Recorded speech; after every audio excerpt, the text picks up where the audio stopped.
Assalamu alaikum wa rahmatullahi wa barakatuh, students. So today we will be dealing with your English, your unit 8 part B reading, that is trees. Okay, that is trees. Now this poem shows the importance of trees and how they are helpful. Okay, how they are helpful not only to human beings but also animals, and how we should appreciate the trees. Okay, and the whole existence of it. So I shall be reading the trees, the whole poem now. Please kindly listen to me. Trees are the kindest things I know. They do no harm, they simply grow and spread a shade for sleepy cows and gather birds among their boughs. They give us fruit in leaves above, and wood to make our houses of, and leaves to burn on Halloween, and in the spring new buds of green. They are the first when the days begin to touch the beams of morning sun. They are the last to hold the light when evening changes into night. And when a moon floats on the sky, they hum a drowsy lullaby of sleepy children long ago. Trees are the kindest things I know. Okay, now I shall be reading the first stanza again. Trees are the kindest things I know. They do no harm, they simply grow and spread a shade for a sleepy cows and gather birds among their boughs. So what the poet is trying to say? The poet is trying to say that the tree are the kindest things, or the kindest living thing that poet know. They do no harm. They doesn't do any harm to any animal or human. They just only grow.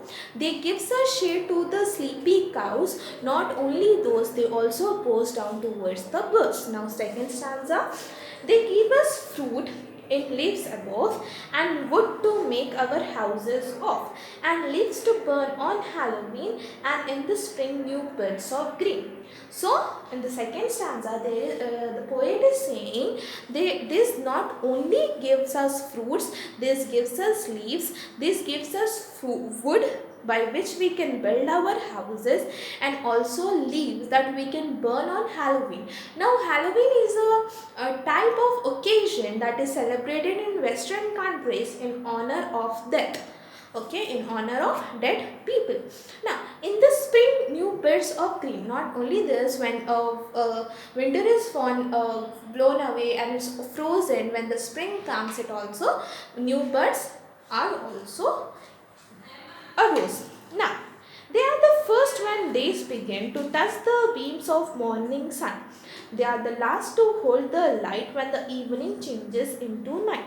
Now they are so lucky, poet is saying that the trees are so lucky that they are the first to touch the light when the sun has risen, and the last to hold the night when the day is turning into night.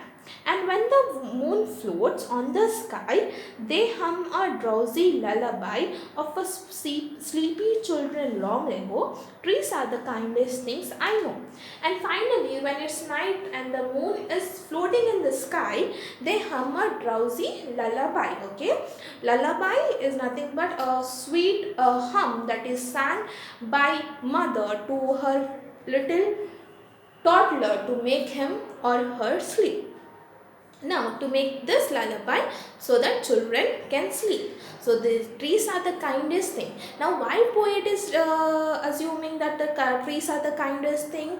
Because trees are not taking anything from us, they are only giving the whatever it is providing us, that is wood, fruit or leaves or anything, maybe the oxygen, it is unconditional. Okay, it is unconditional. So we should respect trees and we should plant trees as many as possible. So hope you all have understood. I shall continue in the next class. Allah Hafiz, students.